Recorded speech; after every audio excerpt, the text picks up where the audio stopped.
Hi, everyone, and welcome to Studio Jake Live. I haven't done a live video since my anniversary stream, so I'm very excited to be on today. I've got a very special guest, and I'm very excited about this project. Um, she is telling me, oh, sorry, sorry for the echo. But anyway, it's going to be a blast. We're going to have fun and everything. Before we get started, I just want to remind everyone that you can pick up copies of my books. They're available wherever books are sold. I've got my fantasy series, The Seven Royals, Breaking the Stars, of course, is the sequel. I've got my paranormal kind of urban fantasy Cacophony, which is about demons trying to take over a town and the angels assigned to stop them. It's going to be a really good read. And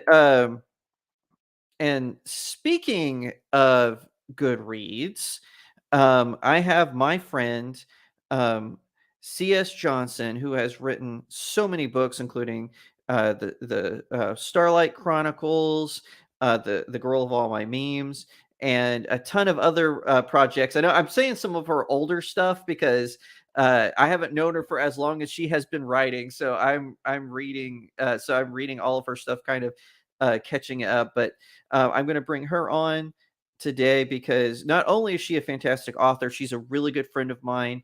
She and I bounce ideas off each other all the time. So please welcome C.S. Johnson, or as I know her as CJ. Welcome to the program.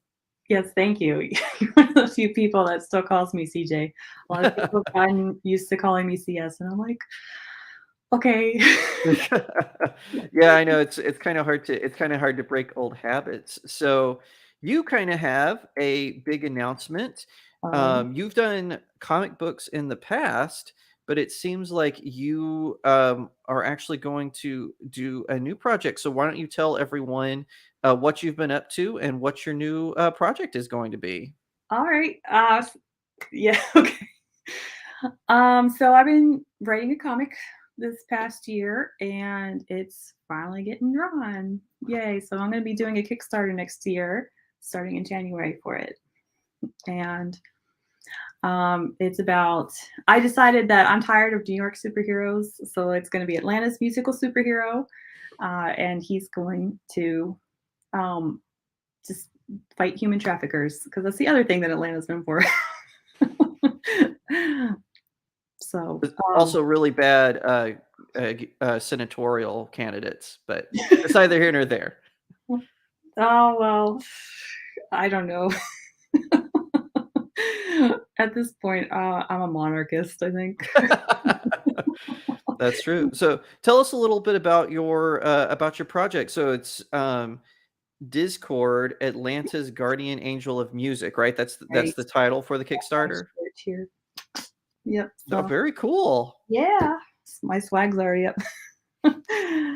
um, yeah. So I was kind of just inspired to write this because when the Miles Morales edition of where he's Thor came out, I was like, look, I'm the whitest girl alive, and I could write a better job. I could do a better job writing a comic than this. So I did. Yeah. I feel like a lot of your projects have that origin. You're like, I think I could do better than this, and then you do, in fact, do better than that. Yeah, it's beginning to. It's. I feel like maybe I should stop doing that. um. Yeah, probably because that's how Fat Girl got started too. Hey, write something offensive that's still funny in today's world. All right, Fat Girl, here we go. um.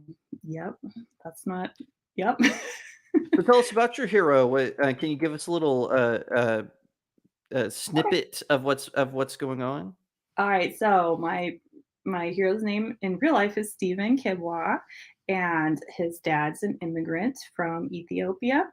And he came over here and fell in love, and he became a citizen and joined the Air Force. So he lives near Air Force Dobbins, and he met his wife, fell in love, yay. And he really likes music. So when they have a son, he makes him learn the piano. and yeah. Well, so this is the oldest tale of all time. But his dad ends up getting killed because he becomes a cop, and nobody likes cops right now. So He gets a job where he's a special agent working against human traffickers, and yep, he just gets killed. And Steven is heartbroken and devastated, and he ends up getting superpowers, and he's able to listen to the soul inside of you, the music of the soul inside each one of us. Um, so it's kind of going back to the music that his father gifted him with. And he's trying to use this to track down the human trafficker that killed his dad. That's So really cool. It sounds really interesting. And so you said that the what if Miles Morales was Thor kind of spurred this on. What is it that you think will draw the reader to it as opposed to something like Miles Morales as Thor? well, I think I got a couple of elements with it, and I think my children are coming in here. So give me one second. That's fine. So yeah, everyone check it out. I threw the links in the chat on YouTube. It's also in the comments on my Facebook where I'm live right now. So definitely check it out. That it's in the stage where you can say it's in the stage where you can say notify me when the campaign goes live. So definitely check it out. And I can honestly say I've read a ton of CJ stuff, and I love it. I've got several of her books, and in fact, in preparation for this live stream, I even did a promo where I had my 4 favorite of her books, which includes The Princess and the Peacock. I honestly didn't know what to expect with that story, and I don't usually, for those of you who know me, princess stories aren't my forte, but it wasn't this. But Christina's back, so I'm going to bring her back on, and I'm going to let her talk a little bit more about Discord. Yeah, see, we're real good friends because you call me Christina just then. Oh, apologies. No, it's okay. Um, no, so sorry about that. Children, they they just can't get enough of mommy when she's not paying attention to them. Any other time of day, it would be like, "Who are you again?" And it's like, so, I've So been on a couple podcasts with my other Jake friend. I call him Black Jake sometimes. And he's at society's movies and stuff, and the kids, yeah, they know when mommy's not paying attention to them. and so you've already got merch out, like you've got a shirt Yeah. on for Discord. So what all right, so this isn't just going to be a graphic novel coming out. You're coming in full front. Are we talking about hats, and is McFarlane toys and whatnot involved with this project as well? Not really. I really love my own stories, and I get excited about my own stories. So I like having my own merch. Just That does make sense. I have a couple of your bookmarks, Mhm. and I use them for everything. It's kind of I believe it's one from the Slumbering, which is one of the Starlight Chronicles books. I have a bookmark from that. And now, aside from Discord, and we'll get back to it in a minute. Do you have any other cool projects that are coming down the pipeline? Oh, well, I gotta finish Fat Girl up. I got to the finale where they've kidnapped her father and they're in the donut factory and they gotta go save him. um, and it's like that's literal cliffhanger from the last book, and I'm like, I need to finish this soon. And then I got My Life of Pies, which is like this novelette series. So my background is in literary fiction, Mm. and we have arguments about high art and stuff over this. Yes, we do frequently. Even off camera, even off camera. Yes, but I genuinely believe it's a legit category for things because, like, I feel like there's, like, a deeper level to it when you, um, like, take people like, the nice thing about, like, commercialized fiction and stuff is that it's very accessible. Most people will relate to, like, the bigger universal themes of life, but literary fiction goes in a little bit deeper and a little bit more quirky, it's a little bit more personality, and, it's the artist's job to bring it out. Mhm. And so yes, but this is a literary fiction kind of take on. I said it was my mix between As I Lay Dying and gosh, what was the other one? It's always Edward Gaines. Ah, Oh, that's really bad. I can't remember that one. But it's like that meets murder mystery meets pie. So I had a really fun I don't like pie either, so I had a really fun time just, associating pie with murder for some reason. You don't like any kind of pie? Okay, so the big exception to this is pumpkin. Oh, okay, I fair like enough. this is the time of year when the pumpkins come and they I really so in Atlanta, we're known as Hot Atlanta, and it's so true. I hate it. I hate it. I'm a Yank down in the South. I want my winter weather. And so when the pumpkins start coming though, it's like the harbinger of fall.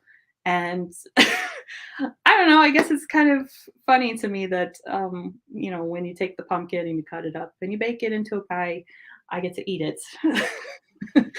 So the messenger of joy during this time of the year, just something I get to eat. Now, speaking of pie, a lot of people drink coffee with their pies, and you have a kind of more humorous tale that I read a while ago, and uh, it's a knight's quest for the Holy Grail, right? And it's Oh, yeah. about a knight trying to find the perfect. As I remember it, it was coffee, right? He was trying to find the Yes. perfect cup of coffee, and you made that one into a comic book, correct? As Mhm. I recall, that one. I really enjoyed that one as well. You had that one had the artwork had a really cool manga style to it, Yeah, yeah, and fan's that great. was really fun to read. Thank you. I will say, like, one of the things that I really hate about the world in which we live today is that, like, women are supposed to, like, write women stuff or, like, more women hero stuff, and it's like but I have a son and a daughter, and I wanna write books that they can both enjoy Mhm. without feeling weird. And, I really like that I'm trying to teach my daughter and my son how to work with each other and eventually their future spouses and like I hate the whole like mega feminism stuff. I was joking earlier when I said, should I go see Wakanda Forever? Tell them how I would rate it better. But I might actually do that at this point. I've read some reviews and I'm like, oh my gosh. Yeah, my understanding now I haven't seen it yet. I plan to see it tonight, but the news about Kevin Conroy kind of derailed me.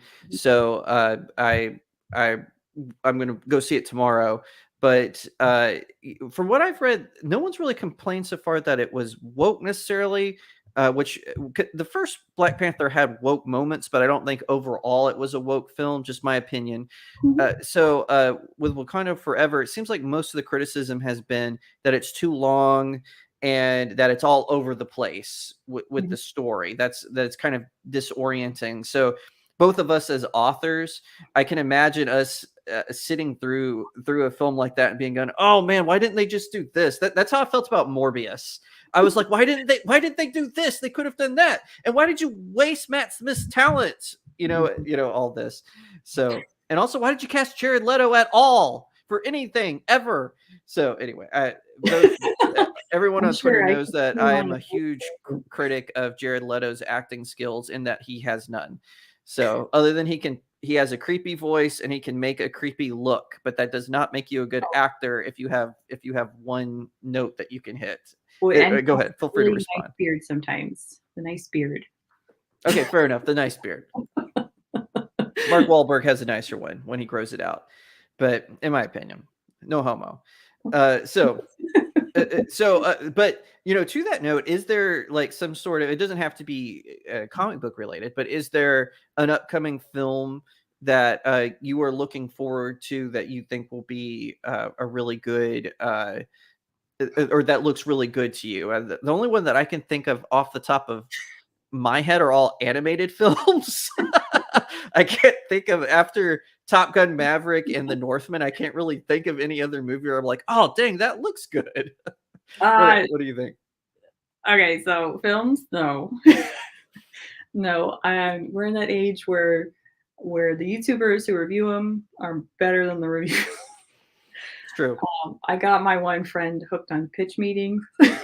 Oh, I love pitch meetings. You actually got me hooked me on. Oh, You okay. got me hooked on pitch meetings as well.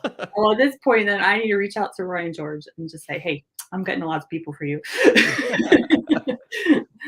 Um, no, I actually saw his pitch meeting today was for Top Gun. So and I was like, "Oh, he was must have been waiting for me to have viewed it because my husband actually got a freebie from Redbox and we watched it last night." So Very cool. I can see why it made $1 billion. um, I yeah. can see why James Cameron had to really re-release Avatar again to maintain his lead. Oh well, he's the king of the world. He wants to keep it that way. Well, see, that's what I'm saying. Like from I feel like there's not really a lack of directors in Hollywood, but there is a lack of writers. And in my because no one really cares about the writing anymore. We're just going to try to cram as much plot in it as we can, and they use plot as kind of this amorphosis thing as opposed to plot comes from good story. I was thinking about this the other day. I'll go back to Morbius. Like with Morbius, if they had just changed a couple of things, it would have been at least a fun movie. But it wasn't even fun to make fun of. Like because he doesn't say it's Morbin time at all in the movie. Like I I thought was that gonna was say, you're not yeah, right. gonna Spoiler alert. But it's kind of like means lied to me. yeah, exactly. Twitter lied to me. What? But it's one of those things where I feel like there we don't really have any good writers in Hollywood, and there's even people in Hollywood who say that. What do you think? Oh, that's definitely true. Most of my kids just watch older stuff, and I like actually have like a kind of like a soft rule that if it's made after 2006, I have to see it first. And uh, it's probably good that I say that. Right. Um, but I mean, like, so like I grew up. I'll give you an example. Okay, they were watching it the other day, but they were watching the Mary Kate and Ashley Olsen movie, To Grandmother's House We Go. It is like the most B movies of B movies, but they have setup and payoff down, and they have a very strict adherence to the plot progression. And it's Mhm. like I'm like like it's just seeing this, it makes me cry. It's like, oh, they made it to grandma's. I So watched a Leslie Nielsen movie recently, and um, I was thinking that I think it was The Naked Gun, and I watched it way a long time ago when I was in college, and I did not get the appeal of it. I didn't think it was that funny, and then I rewatched it recently because I think it was free on Tubi, and I mhm, laughed. I laughed so hard I thought I was going to bust a gut, and it occurred to me it's exactly what you're saying. All the jokes had great payoffs, and I think when I was in college they were so this would be 2008ish. There were still good comedies being made, mhm. and now I can't even remember the last good comedy I saw. Maybe Weird, the Al Yankovic biopic parody. I think that one was actually kind of funny. It made me laugh, but I can't remember like the last time I saw like a really good laugh out loud movie. I think maybe since Tropic Thunder. Like that might have been the last like real comedy that I saw. Do you agree with me, or do you think that I'm way off? I thought Tropic Thunder was boring. Mm, okay, fair enough. That's okay. I honestly so like I said, I have a kid. I have 2 kids, and I have a son and a daughter, and I was like, maybe my son will like this movie, but I don't like it. So, and I think that's part of it is, like, you don't actually know who your audience is anymore, so your audience has Mhm. become this, like, amorphous blob too, like you're saying with the Yeah. plot, and so you're just trying to hit all the talking points that Twitter tells you that they'll like, and it's there's a lot of exceptions to the bots out there. Yeah, you're absolutely right about that. I feel like, and worse is they're antagonistic with the audience. So it's not even that they've lost touch with their audience. Worse is they hate their audience. You know, Disney is a perfect example of this. Warner Brothers is trying to backtrack a little bit. They're trying to say, okay, we've learned our lesson. We're gonna rein it in a little bit. I think the decision to make James Gunn the CEO of WB Films, or co-CEO. Oh boy, Michael Scott and Jen Halpert. There, I wonder who's the Michael Scott and Jen Halpert in that relationship. But anyway, the I feel like that's I wouldn't that's a call good James point. Gunn Jim, so Good point. Good point. Yeah, that's yeah. That I didn't think about that. Yeah. maybe he's more like the D'Angelo Vickers in this case. Oh, there you go. Yeah, that's a good point. Yeah. I also I have I feel mixed oh, feelings. Keanu Reeves is a really good example of someone who's real good with his fans, because someone was like, "Hey, man, you're almost 60. How long are you going to keep making John Wick movies?" And he's like, "Until the fans tell me not to." So, I think, and I plan on seeing John Wick Chapter 4. I love the John Wick movies. Yeah, I saw Uh, the trailer came out the other day, yeah, so I haven't seen the first 3 for some reason, so yeah, I've been exactly. It's warned that when a dog dies, you just don't see the movie, so good point. Yeah, spoilers. I really enjoy them, but that's that again, personal preference. I know people who hate them, and I'm like, I can't talk to you anymore. No, I'm just kidding. Well, But I will say, like, from conti- my perspective on that, like, so there's just been a classic, like, dehumanization trend that's happened for probably at least a while. And when I say a while, I mean, like, probably, like, 15, 20 years now, where it's been really easy to dehumanize people that we don't like. I mean, that's Mhm, probably all through history, but I've really noticed it since I became an adult, mhm, where, you don't it's like you just need a scapegoat for things anymore. And you see this I see this a lot in the conservative circles, was where we say liberals, and it's like, no, we're not talking about liberals. We're talking about leftists when we say certain things. Like, this is, you can't lump them together necessarily. mhm. And a lot of people are very they're generic with their labels, if that makes sense. So like um I mean, it's just true. Like, with the dehumanization of the unborn in particular, Mhm. it's like, look, we can get rid of them because they're not human, and it's like, that's really, and from just having that kind of, if they're going to say that about something that's indefensible and can't, or this can't defend itself, and it's vulnerable, and there's such a hatred towards vulnerability in general, that men and women can't have good relationships with each other, where they can be honest, where they can disagree, where they can, where the husbands love your wives and women submit to your husbands kind of dynamic. it's Right. really it does become a problem. And so, I mean, whether you're talking about in the political arena, where it's um like with the Republicans versus the Democrats, whether you're talking about it in religion, with the Islam, the Jews, and the Christians, and everybody else. I know some atheists feel that they're largely discounted, I guess, by religious folk, and not all of them deserve Mhm. it. That's uh, true. yeah, so No, I'm well, this trend. you're right, because I feel like that's kind of leaking into movies as well. Like I last year, was it 2021 or 2020? I can't remember. I saw an indie film called Beast, and it was about this girl who's in the drama club out of her school. She starts to date this boy who's in the AV club. Well, and there's like a subplot with this young man who's graduated a year ahead of them, and he's trying to become like a YouTube sensation, and he's talking about gun safety and stuff like that. So the boy from the AV club, he ends up getting involved with a gang, and they break into the house of this kid who does gun safety videos, and he shoots him and the rest of the gang. Well, the girl gets revenge by framing him for trying to rape her. And I don't think I can say that on YouTube, but you get the idea. And Oh, she frames him. She totally frames him. And the movie was trying to present it as, oh, this was a good thing. This was look, she got revenge for her boyfriend. It's like her boyfriend was a criminal.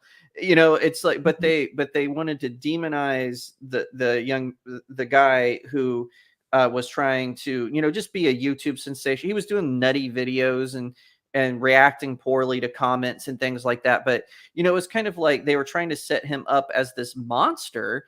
And I'm just kind of like, what did he do wrong? Some thugs broke into his home, and so he shot them. And that's but he was the bad guy for defending his home. And it's like you were saying, I feel like there's a demonization for what is normal, and that because he didn't break any laws. The girl's boyfriend did. Mhm. But so again, she frames him, and it's like, oh, she's this hero because she got this law-abiding citizen locked up for defending his own home. And I just feel like, with stories, and I know this is something you and I do agree on and we're passionate about, is we want to talk about, what is good, what is beautiful, and what is true. Yeah. And we have differing opinions on what high art is and whatnot, but I think that is something that you and I, as fiction writers, we both try to do. Yeah, and, for what it's worth, I think there's a place for the table's big enough for both of them, Oh, but sure. they just need their own chairs. Right, exactly. Yeah, everyone wants to put and see, I think that's too is one thing that you and I are under no illusion of is that it's a marketplace, and the market sometimes goes one way and sometimes it goes the other. And I guess that's gonna be uh something we're gonna see. So I'm gonna in the last few minutes, I want to bring it back to what you're working on personally. So Yeah. you're Oh, doing A New I Life already did answer Applies. the, like, first question. A New Life of Pies, a new Fat Girl Yeah, I episode, gotta finish and out that girl. Kickstarter Yes, Discord, or spelled yeah, Dizchord, for those of you who search for it. Um, and Atlanta's Guardian Angel of Music. And so so right now people can go to the link, which again I put in the comments on Facebook and on YouTube and in the chat on YouTube. So click on it, and people you can and they'll be notified when it launches, correct? yep, yep. So far, my artist team has about a third of it done, and it's really pretty. I will say I think like I write I did write a small kind of like fairy tale to go in Kitsuneko's world, and it's for my daughter. Like I like that. Like the more manga stuff is for my daughter, and the comic stuff. My son will like this. We picked up Eric July's ISOM #1, and he was reading it the other day, and It's a it's great nice. book. Mhm. I haven't Fun. read it yet. Sorry. No, no, no, it's fine. I'm just saying it's fun. It's a fun read. Yeah. Yeah, it's very pretty, and, I have a couple other friends that do comics and stuff, and, I mean, I just got Overmind by John Delarose, and, I got that one out here. I got his Dynamite Thor one to read through too, and I promised Lou that I would read his book, and, we're gonna actually chat about it on live stream too at some point Nice. in the next month. So, um, but but I really want to leave good books for my kids. I want them to give them a piece of my heart that they can carry with them. You know? And that's how I feel about the Seven Royals. Is one of the reasons I started writing them was because I was looking when I was growing up. There were books that I could read with my mom and dad, and that made our family time way more special. Was that the three of us and my sister as well? We could. She was a little younger. She's younger than me, so she couldn't always read Mhm. the same content. But when all of us could get into a story or a book together, it was always fun. And so I tried to write the Seven Royals in that way, where it's not gratuitous, so teenagers and kids can read it, but Yeah, it's I also tried to write it in a sort of high fantasy way where adults can enjoy it as well. And yeah, it's very uh, Narnia-esque. So right, right, yes, yeah. an urban Thank you. fantasy. C.S. Lewis is one of my favorite writers, so I appreciate that. But yeah, so where can people find you, and feel free to share any last things you want to get out there about Discord. Just I will say, like, I did want to like address something that's really problematic in society. So he is fighting human traffickers. That actually is like the first scene. So yay. And I think it's a real problem in Atlanta. I mean, we've had problems for years, and um, nobody really talks about it enough that you know it's a problem. And so it's like I can't really go out and hunt them down myself. So I'll draw a superhero that is looking for his father's killer, and he'll just happen to save a lot of children and women along the way. And I think that's a very noble quest in turning a bad thing into like a good thing in some ways. So I figured as a Batman fan, you'd be proud of me. I am. Way to go. For sure. And I always say, I always say that whenever I write a list of writers who should write Batman stories, CJ is always in that list. And she always says, "Well, I don't know the lore I was gonna say, I don't as you know. do, but I still think you would write a really excellent Batman." And if a story and should Congress ever pass that overhaul of the copyright laws, you might be able to. So I'll be watching, or maybe we can do one together, something like That that. would be It'll be fun. fun. I wouldn't say Yeah. no to that. I will say I'm more of a Superman fan. Fair enough. Fair enough. Superman is awesome. I like Superman. We're Batman and Spider-Man just happen to be my top two.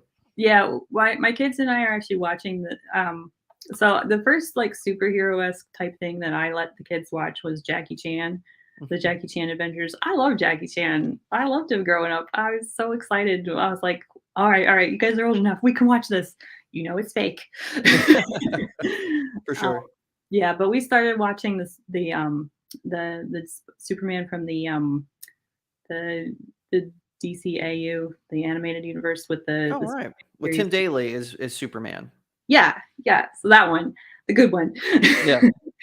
And I like that portrayal of him. I think it's probably better. When my husband and I started dating, our date night kind of like guilty pleasure was Smallville. So you can tell we've been together for like 15 years. I was a teenage Superman. Yeah. That's what I always call it. The Oh yeah, I get it now. Yeah. It has its weird moments in the series, but I think that's part of the reason I like the charm of the animated adventures better. It's much more accessible to children and family, and like you were saying, like even with your books, it's something that parents and kids can enjoy, and I appreciate that because I don't really want to have weird conversations with my kids just yet. Some of them are weird enough. That's a good point. Yeah. I mean, like they're darling, and I want to like I don't think everybody like every kid is innocent, and I think it's important to cherish that. But there will come a point where their innocence has to turn into virtue, like true Mhm. virtue. So like even like when I get some pushback for taking my kids to church, it's like, oh, you're brainwashing them, and it's like, well, if I don't do it, the world's going to do it. So at least I'm in charge of it. But it's also like we go to church a lot, and their faith at this point is very innocent, but they're getting a little older, and it's starting to turn into more difficult questions. And I like this because it does mark maturity. It does make you think through Mhm. through difficult questions. And I think a lot of it's nice that they're thinking about those difficult questions because the world will not always like compel you to ask those things. And I think that's good. We need more thoughtful people. We need more people who are willing to analyze things critically and think through. I mean, like you can't just have an amorphous plot and expect people to applaud it. And I think it's a mark of really odd privilege to think that you deserve $1 billion for that. Yeah, no, I totally agree. Yeah. You're right. It is amazing. So, as we close up, Yeah. where can people Oh, find you? yes. So come find me on my YouTube channel. I um I will be doing more stuff lately.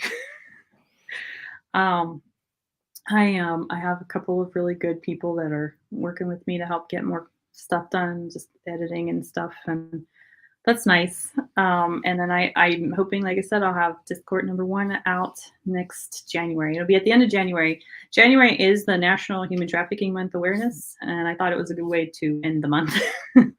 Hopefully, my artist team will be done by then, and I'll have the full book, and I'll be able to share more as I go along. But like I said, this is my hometown now, so here I am, and yep, whitest girl ever. So I I don't can't I really didn't say even anything. I'm try. whiter than mayonnaise. You can even see on the screen. Oh, well, I have I have no idea how society got so insane at some points. Yeah, no kidding. And with that, we'll leave it there. And everyone else, be sure to like this video, subscribe, share it out, tell everyone about Discord and that they can go to Kickstarter. I'm going to say this a third time. Facebook, it's in the comment section. Studio Jake, it's in the live chat, but I will add it into a pinned comment so you can go there yourself and check it out. You can get notified when the campaign launches. CJ, thank you so much for coming on. I really appreciate it.